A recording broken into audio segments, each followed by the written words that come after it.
Well, I've been teaching a class on church history is the name of it, but it's really looking at the Reformation. And so that's a really inspiring part of the book Great Controversy. And so I thought I'd share just a little bit of what I read, as well as some other things that go with it, on the subject of deliverance. Now, what God does physically in delivering people, He does spiritually. And it's more important, really, to be delivered spiritually than to be delivered physically, because He doesn't always deliver us physically. But these stories show that God has the power under the most difficult circumstances to deliver us physically. Amen. And therefore, He has the power to deliver us spiritually. Another way of putting it, God has done it many times. So we'll just scratch the surface this morning.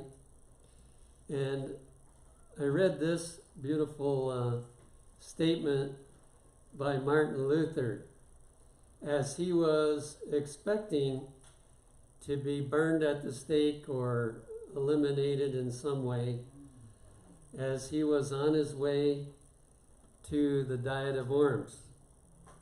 He said, "It is not for me to decide whether my life or my death will contribute most to the salvation of all." So he was totally surrendered to God's will. Whether God would keep him alive or whether he would die, he wasn't worried about which one it was. And so as we see that, we know that God can do it for people, because he was like us. He was a fellow human being. Well, he didn't die, as you know, and he continued to bring about the Reformation. Now, those of you that were at prayer meeting heard this one, but those that weren't, by the way, we invite all the rest of you to come to prayer meeting. It's always a very good time. In 1 Samuel chapter 14, verse 6, at the time the Philistines had decided it was time to wipe out Israel. And so they had gathered a huge army to do so. And Saul, he was in such a weak position. He had 600 soldiers, but he was continually losing soldiers against thousands and thousands of Philistines. But here's what his son Jonathan did. And Jonathan said to the young man that bare his armor, "Come, and let us go over unto the garrison of these uncircumcised," another way of saying heathen. "It may be that the Lord will work for us. For there is no restraint to the Lord to save by many or by few." Here's a very important principle. God needs on his side those that are fully dedicated to him. And it doesn't matter how many he has, he can deliver with whatever number he has, because it's his power, not their power. So Jonathan and his armor bearer put their trust in the God that doesn't need a lot of people to bring deliverance. Then here was the result. We don't trace the whole story, but "and there was a trembling in the host." All of a sudden, the Philistines all got scared to death. "In the field and among all the people, the garrison and the spoilers," which is translated in some Bibles, raiding parties, and the raiding parties, "they also trembled, and the earth quaked, so that it was a very great trembling. And they went on beating down one another." So as they were running from the scene of battle, they were killing each other on the way. They were so scared at what had just happened because of two men that came up and started fighting with them. But of course, God is the one that made the earth tremble. Here's a little expansion of that story in Patriarchs and Prophets 6:23. Angels of heaven shielded Jonathan and his attendant. So they wouldn't have had the victory they did without the help of the angels. Angels fought by their side, and the Philistines fell before them. The Bible says there was about 20 of them that Jonathan and his armor bearer killed. And Jonathan was the only one with a sword, at least till they killed an enemy that had a sword. And so it was really the angels. The earth trembled as though a great multitude with horsemen and chariots were approaching. It's interesting how God can give people an idea. It's not a correct idea, but they think it's correct. And the Philistines thought, oh no, there's a huge army approaching. We better get out of here. Jonathan recognized the tokens of divine aid, and even the Philistines knew that God was working for the deliverance of Israel. How did they know? Because he had done it many times in the past. And so, actually, I read in one place that those heathen that wanted to attack Israel, they waited until Israel was in apostasy, and then they would attack. Because they knew if God would fight for Israel, they might as well not try. So they learned that after a little while. Wow. Great fear seized upon the host, both in the field and in the garrison. In the confusion, mistaking their own soldiers for enemies. Talk about a panic. They can't even recognize their own soldiers. The Philistines began to slay one another. Well, Saul saw something going on there and how the army was disappearing, so he got into the act as well. But it was God, through two men that trusted in him, that the victory was brought. Another one from 1 Samuel chapter 7, verses 9 to 11. You know, Israel was greatly blessed when they didn't have a king, but instead they had a prophet. And so this one is in regard to Samuel. It says, Samuel cried unto the Lord for Israel, and the Lord heard him. And as Samuel was offering up the burnt offering, the Philistines drew near to battle against Israel.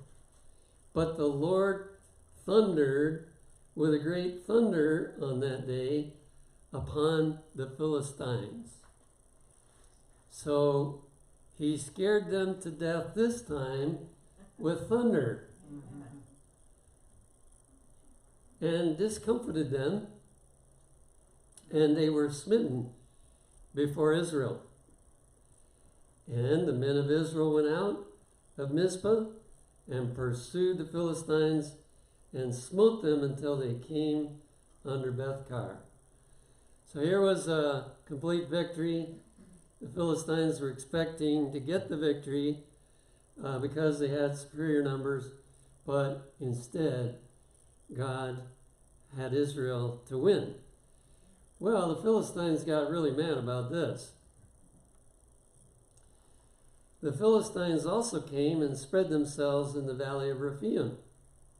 This is 2 Samuel 5, 18 through 21. And David inquired of the Lord, saying, so now some time has gone by, and Saul has been king, and he's no longer king. And David has been made king, a man after his own heart. So he asked God first before he goes into battle. Wilt thou deliver them into mine hand? And the Lord said unto David, Go up, for I will doubtless deliver the Philistines into thine hand. And David came to Gaal Perizim, and David smote them, and there they left their images, and David and his men burned them. So they got so scared this time, they dropped their idols, who were usually of silver and gold, very valuable things, but David knew not to keep them. He burned them up. And so they just left everything and took off. Well, this time they really got mad because they've lost again. And in Patriarchs and Prophets 7:04, it says, exasperated by the humiliation of their defeat, the Philistines gather a still larger force and return to the conflict. So they're determined to win this time. And in 2 Samuel 5:23-26, and the Philistines came up yet again and spread themselves in the valley of Rephaim. And when David inquired of the Lord, he said, Thou shalt not go up. See how important it is? He might have said, well, the Lord told me the first time to go, so I should go. But he doesn't take it for granted. He said, Lord, should I go up? And the Lord said, Thou shalt not go up. But fetch a compass behind them, and come upon them over against the mulberry trees. And let it be, when thou hearest the sound of a going in the tops of the mulberry trees, that then thou shalt bestir thyself, for then shall the Lord go out before thee to smite the host of the Philistines. And David did so, as the Lord had commanded him, and smote the Philistines from Geba until thou come to Gezer. Well, they didn't come back for a long time after that. But we do have many, many stories of what God did. And as we look at these things, there's, some people question all of the killing back in the Old Testament. But when God was directing, it was self-defense. Self-defense is not the breaking of the commandment. If some nation wants to conquer you, your nation, it's not wrong to defend yourself. That's not murdering people.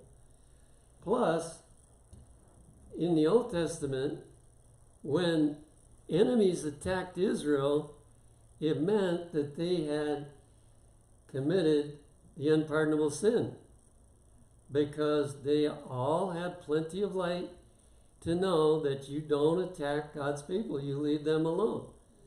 And if you attack them, then you're going to deal with God. And so this is true all the way through every example I'm going to give you. Now we're going to switch over outside of the Bible to the Waldenses. During the Dark Ages, the Catholic Church was determined to wipe out the Waldenses, because the Waldenses would not keep their rules and their regulations because the Bible said not to. And they were determined to stick with their Bible instead. And so the Catholic Church organized armies. If you've studied history at all, you've probably heard of the Crusades. And the Crusades were against Waldenses and against the Bohemians and various other people. So this general, Catino, boldly ordered his army forward into the pass. So, the Waldenses had to move back into the Alps where there was narrow valleys and so on. So they had to go into this really narrow pass It was a truly fearful place because you couldn't see much of anything. The Waldenses had been watching every movement of their foes. Scouts on the mountainsides had signaled the enemy's entrance into the gorge. They posted a strong guard at the place where the path widened out into the valley in which they had taken refuge. They had a strong faith in God, and they believed that He would protect them against this great army. Just how He would do it, they did not know. Perhaps He would shake the earth and send the mountains crashing down on the heads of their enemies. Perhaps He would rain hailstones out of heaven on them. These are all things that happened in the Bible. Or perhaps the angel of the Lord might smite them as He had smitten Sennacherib's host. 185,000 men wiped out without anybody lifting a finger.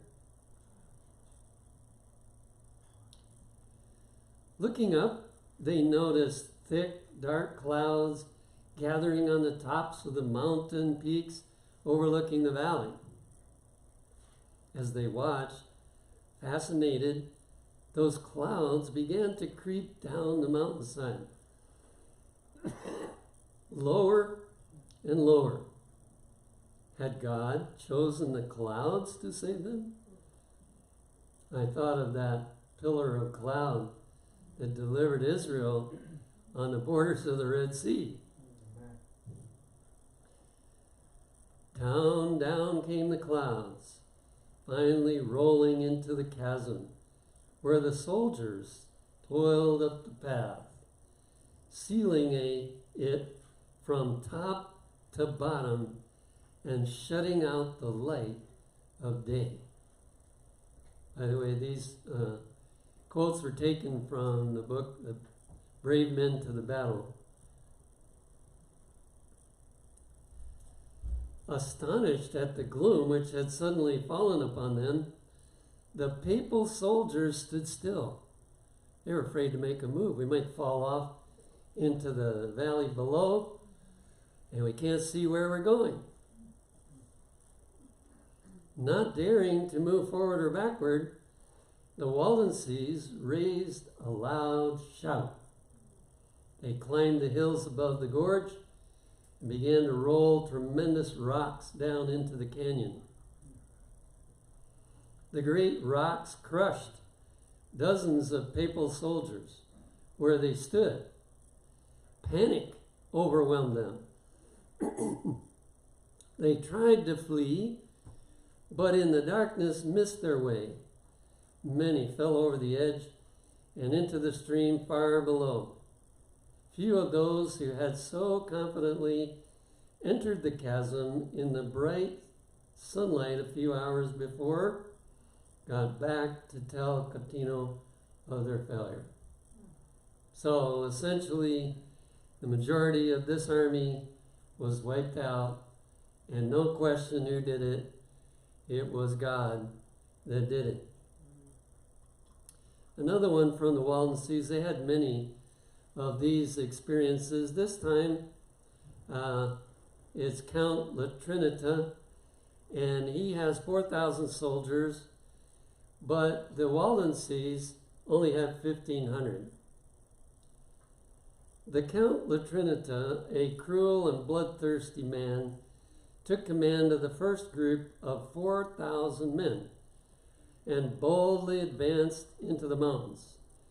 The total population of the valleys at this time numbered about 18,000. It included only about 1,500 fighting men.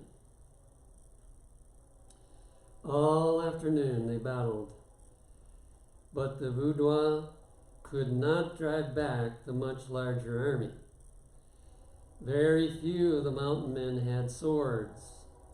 Most of them fought with bows and arrows, while some had only slingshots. So 1,500 men against 4,000 with swords, they were no match. And you know, it's interesting. I think as human beings, we always want to be delivered before God sees it best to deliver. So they would have liked to have had a delivery like the last one, I'm sure. But God chose no. I'm gonna let you battle for a day. And so they battled all day and they lost ground. The soldiers on both sides lighted campfires and prepared their evening meal. So they took a break from the battle at night and they were fixing their meal. Suddenly, a shout of laughter from the Piedmontese soldiers broke the evening calm. On the summit of a nearby hill, they had seen the figures of the Waldenses outlined against the sky, kneeling with arms outstretched to heaven and praying to God for help. Notice how merciful God is to the enemy. He shows them that with 4,000 soldiers, they can't really accomplish the job. And then, that night, he lets them find out why. Because these people are praying. But they were so hardened in sin, it just made them laugh. So they're ripe for destruction. From somewhere in the darkness, they heard the steady beating of a drum. It seemed to come nearer and nearer. "That's another army coming to help the Vaudois," exclaimed the captain. The idea of being attacked by superior forces, especially in the darkness, filled the soldiers with terror. Panic seized them. Hundreds of men turned and fled from the battlefield, casting away their arms as they ran. They lost all the ground which had been gained that day and did not stop until they were several miles down the valley. Some Waldenses, meanwhile, rolled rocks down on the fleeing soldiers. So God had a different plan for this one, and they thought an army was coming. It seems like frequently in these situations, he makes the enemy think that an army is coming. Now, you know what? There was an army. But it was an army of angels, not a human army. Well, the next day, they wanted to know, the Waldenses wanted to know, how come that drum was played? The next morning, the Waldenses collected the weapons which the invaders had so hastily thrown aside. So now they're armed. Count La Trinita had lost 67 men, while only 3 of the Vaudois had fallen. The Waldenses were as startled by the sound of the drum as their enemies, and they were eager to know who had beaten it. An investigation revealed that a little child had found an old drum and started beating it just for fun. In such a simple way, God answered the prayers of his helpless followers. Isn't that an amazing story? How God is able to deliver. Well, now we go to the one we read in Great Controversy. And I'm sure you've at least heard about Huss and Jerome. They accepted the Bible truth about salvation, and they got it from Wycliffe, at least partially. Huss discovered some of it before that, but he learned more also from Wycliffe. And so they became strong preachers on the true method of salvation. How that you don't have to confess your sins to the priest. You can confess them directly to Jesus, and he has died so that your sins can be forgiven. But they got into really bad trouble with the papacy, And as a result, they were both burned at the stake. But by the time they were burned at the stake, there were thousands and thousands of Bohemians, which is the former Czechoslovakia and now Czech Republic, part of it. They had already embraced this, and they said, we're not going to give it up. We're going to stand for the truth. So the Pope had to get armies to go and try to wipe them out.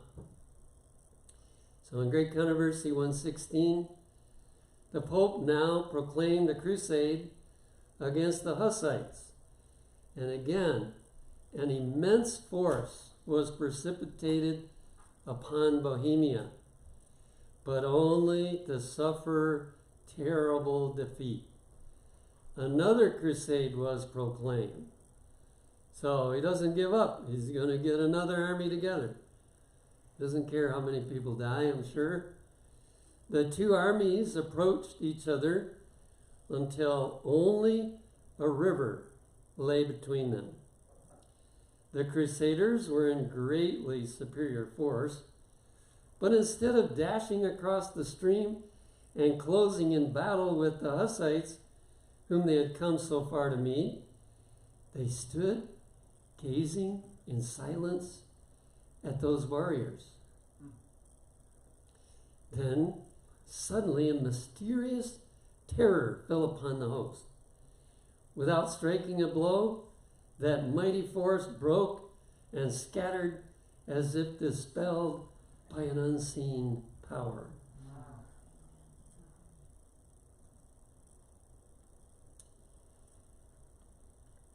Great numbers were slaughtered by the Hussite army, which pursued the fugitives, and an immense booty fell into the hands of the victors, so that the war, instead of impoverishing, enriched the Bohemians. But the Pope didn't want to give up. A few years later, under a new Pope, still another crusade was set on foot. The Hussite forces fell back before them, thus drawing the invaders farther and farther into the country, and leading them to count the victory already won. As I was reading this, I realized God directs the minds of those even that are not following him. And, you know, a good general isn't going to think that. He's going to think this could be a trap. We better be careful, because they're withdrawing for some reason here. But instead, the leaders of the papal force were thinking they're scared, and they're backing up, and we're going to win.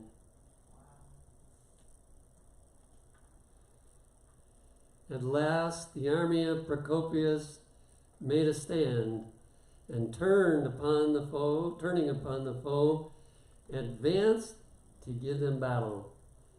The Crusaders, now discovering their mistake, lay in their encampment awaiting the onset. As the sound of the approaching force was heard, even before the Hussites were in sight, a panic again fell upon the Crusaders. Princes, generals, and common soldiers, casting away their armor, fled in all directions. In vain, the papal legate, who was the leader of the invasion, endeavored to rally his terrified and disorganized forces. Despite his utmost endeavors, he himself was swept along in the tide of fugitives. The rout was complete, and again an immense booty fell into the hands of the victors. Here was a manifestation of divine power. The invaders were smitten with a supernatural terror. Well, there's many more. You may like to read some of them. There's quite a few places you can read, both in the Bible and in stories of God's people who have been attacked by those who hate God's people. And so, God is able to bring the victory. Amen. Now, I do think when we read stories like this, we cannot expect always victory as soon as we might like it. And in the last conflict between God's people and the enemies of God's people, the deliverance is going to come seemingly rather late, because we are going to have to go through as much as we can of what Jesus went through. He didn't try to kill anybody that wanted to kill him. He allowed the enemy to do what they wanted to do. And so that is the way that we have to face the final conflict. But we can know from all these stories that God is able. He's able whenever he chooses to bring about deliverance. He obviously has many ways that he can bring that deliverance. And so we just have to be patient until he brings it. And in closing, we want to see, why does he deliver some people and not others? One other thing I wanted to mention. The Hussites, or the Bohemians, were always victorious in war. And the Catholic Church decided, we're not going to win this way. We have to win by lying to them and getting them to think that everything's going to be all right. And so they met. Nobody likes to keep on fighting. So the Hussites decided to meet with the Catholic leaders and to discuss a compromise. And when they made the compromise, many of the Hussites were divided from each other, and they no longer could defend their country. And as a result, they really lost the battle with the enemy. There's a real important piece of information for those of us who are preparing for the last days. God had told everybody ever since the time of Israel how you can have him fight for you. In Leviticus 26, verse 8, he said, "And 5 of you shall chase 100, and 100 of you shall put 10,000 to flight." And we saw that in all those stories. "And your enemies shall fall before you by the sword." But he also said in Deuteronomy 32, verse 30, when God's people were disobedient, he says, "How should one chase 1,000?" Now notice the difference here. If they're obedient, God promises that 5 of them could chase 100. If they're disobedient, 1 enemy can chase 1,000. And 2 enemies put 10,000 to flight. If they were obedient, he only promised that 100 could chase 10,000. But if they're disobedient, 2 enemies could chase 10,000. And then he gives the reason why. Except their rock had sold them, and the Lord had shut them up. Why did he sell them? Because of disobedience. He had to let them go. So we can see, here we are. We're in a battle right now, and sometimes we can see that we're in a battle. But the battle is going to be more and more visible. And I expect after this meeting in Tampa that it's going to be more visible. Because they're standing up for a whole host of things. They're standing up that marriage is between a man and a woman. They're standing up against abortion. They're standing up against forced giving of the shot for COVID-19. They're standing up for a whole bunch of things, and you can be sure that this is going to stir up the enemy. And so we're increasingly getting into a battle. But really, if our plan is to seek God so that we can obey, we don't have anything to be afraid of. Amen. And if the victory doesn't come as fast as we'd like, that's okay. He knows best. And He will bring the victory when the time is right. So may God help us.